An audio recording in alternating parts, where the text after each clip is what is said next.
আমিও reels share করি। আমি এটা একটা রিলস শেয়ার করছিলাম আর আমি বলছিলাম জাস্ট সি কি কিউট না, অ্যান্ড গেস হোয়াট, ওর পরে হচ্ছে ও আমার জন্য এটা মেক করছে। বাবুই এটা যখন আমাকে দিছে আমি এটা এক্সপেক্ট করিনি যে এত মানে এত কষ্ট করে একটা জিনিস এত টাইম নিয়ে মেক করবে। আফটার অল আমি বেশি ভালো লাগে, তো আমি এটা হ্যান্ডেল করতে পারছি না। আর এখানেও এত কিছু লিখছে, জাস্ট সি কত কিছু লিখছে। Even I really love handmade gifts ভাই।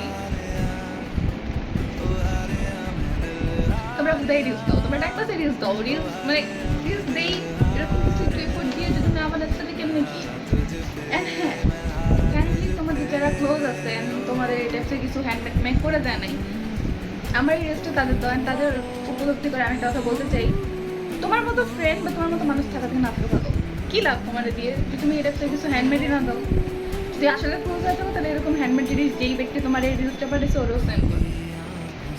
একটা মানুষ তোমার জন্য কতটা এফোর্ট দিয়ে একটা জিনিস মেক করতেছে, তাও সে নিজে ওভারঅল মানে প্রিন্ট করায় কোথায় কি লাগেছে না লাগে সে নিজের মন মতো সে নিজে তোমার জন্য প্রত্যেকটা লেটার্স লিখছে।